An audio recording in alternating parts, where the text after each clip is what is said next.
नमस्कार। Economics Awadh classes YouTube channel पे आपका स्वागत है।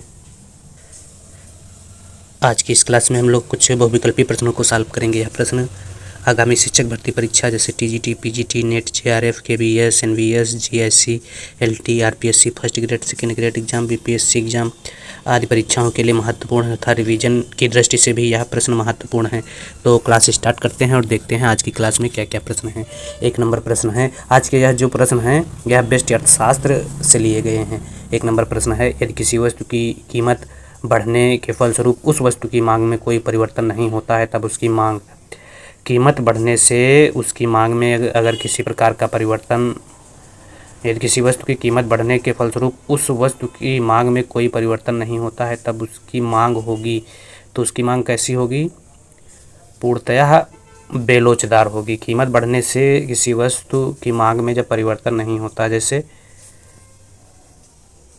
यह आरेख है, यह वस्तु है इधर एक्स अक्ष पर और वाई अक्ष पर पी को दिखाया गया है। तो कीमत बढ़ने पर भी मांग इसकी क्या है? स्थिर हो रही है। चाहे कीमत बढ़े या घटे, तो इससे मांग क्या हो रही है? स्थिर हो रही है। मांग में कोई परिवर्तन नहीं होता है कीमत बढ़ने के फलस्वरूप।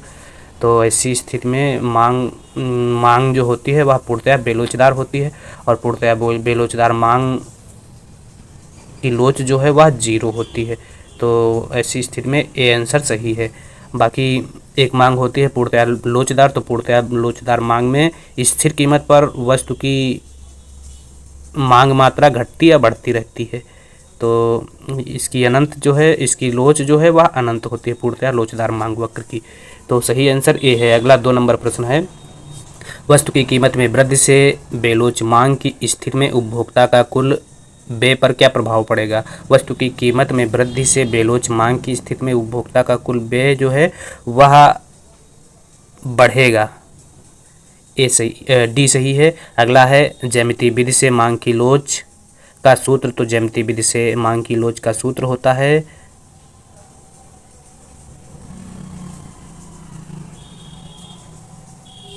मांग वक्र का निचला हिस्सा बटे मांग वक्र का ऊपरी हिस्सा। तो मांग वक्र का निचला हिस्सा बटे मांग वक्र का ऊपरी हिस्सा, सी ऑप्शन सही है। यदि समोसे की कीमत में 20% वृद्धि होने पर उसकी मांग 20% गिरती है तो समोसे की मांग होगी। यदि समोसे की कीमत जितना बढ़ रही है उतना घट रही है तो इसे कहेंगे इकाई लोचदार मांग या कहेंगे समलोच मांग। तो इकाई लोचदार मांग जो है बी ऑप्शन में है। अगला है, बिंदु विधि में बिंदु पी पर मांग की लोच। तो बिंदु विधि में बिंदु पी पर मांग की लोच जो होगी वह इकाई से अधिक होगी, तो इसे कहेंगे अधिक लोचदार मांग। अधिक लोचदार मांग ए ऑप्शन में है। इसको थोड़ा सा, जैसे यह बिंदु विधि से 1, 2, 3, 4, 5 प्रकार की मांग की लोच होती है। यहाँ ई बराबर 1 होता है तो इसे इकाई लोचदार मांग कहेंगे। यहाँ ई बराबर 0 होता है, हाँ ई बराबर यहाँ होता है अनंत, तो इसे कहेंगे पूर्णतः बेलोचदार मांग। और पूर्णतः लोचदार मांग, ई बराबर अनंत तो पूर्णतः लोचदार मांग, ई 1 से ज़्यादा है तो इसको कहेंगे पूर्णतः लोचदार मांग हो जाएगी। जहाँ मांग की लोच इकाई से अधिक है तो इसे लोचदार मांग कहेंगे। और ई बराबर 0 तो इसे इकाई लोच मांग कहेंगे। और ई जब कम है तो इसे बेलोच मांग कहेंगे। ई जब 1 से कम है तो इसे बेलोच मांग कहेंगे। और ई जब 0 के बराबर है तो इसे पूर्णतः बेलोचदार मांग कहेंगे। तो मांग वक्र पर जैसे जैसे ऊपर से नीचे की तरफ बढ़ते हैं तो मांग की लोच जो है वह घटती जाती है। प्रारंभ में ए बिंदु पर मान लेते हैं मांग की लोच पूर्णतः लोचदार थी, बी बिंदु पर लोचदार, सी बिंदु पर इकाई लोचदार, डी बिंदु पर मान लेते हैं इकाई पूर्णतः बेलोचदार डी बिंदु पर, और ई बिंदु पर पूर्णतः बेलोचदार मांग की लोच है।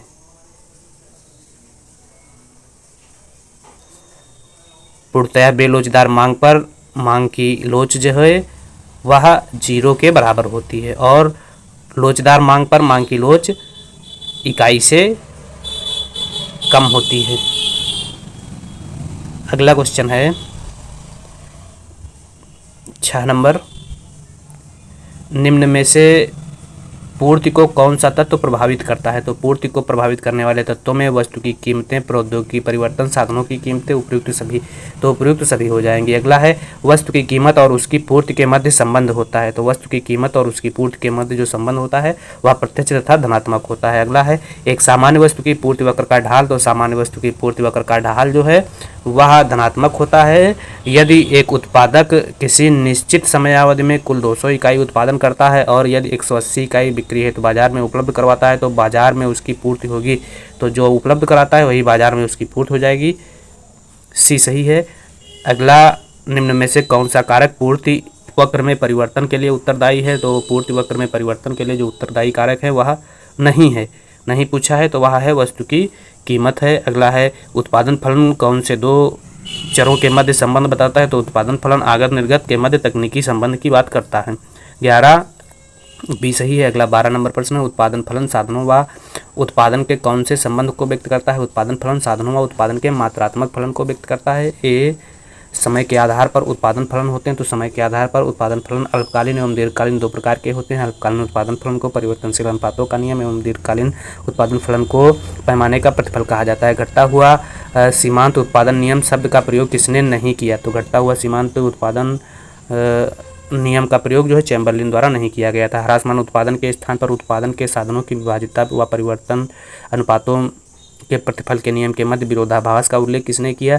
तो एम बोबर ने किया था। ए सही है। सर्वप्रथम सन 1947 डैश ने अल्पकाल में उत्पादन के परिवर्तन की स्थिति को उत्पादन के साधनों के परिवर्तनशील अनुपातों के प्रतिफल के नियम के रूप में बताया। तो यह बताया था एम बोबर ने बताया था। तो 16 चैम्बरलिन ने बताया था। 16 बी सही है। अगला 17 एक विवेकशील उत्पादक अपने उत्पादन के लिए कौन सी अवस्था का चयन करता है? तो एक विवेकशील उत्पादक उत्पादन के लिए द्वितीय अवस्था का चयन करता है। अगला प्रश्न है श्रम उत्पादन फलन का साधन है। तो श्रम उत्पादन फलन का सक्रिय साधन है। ये सही है। घटता हुआ सीमांत उत्पादन नियम शब्द का प्रयोग सर्वप्रथम फ्रांसीसी अर्थशास्त्री ने दिया था।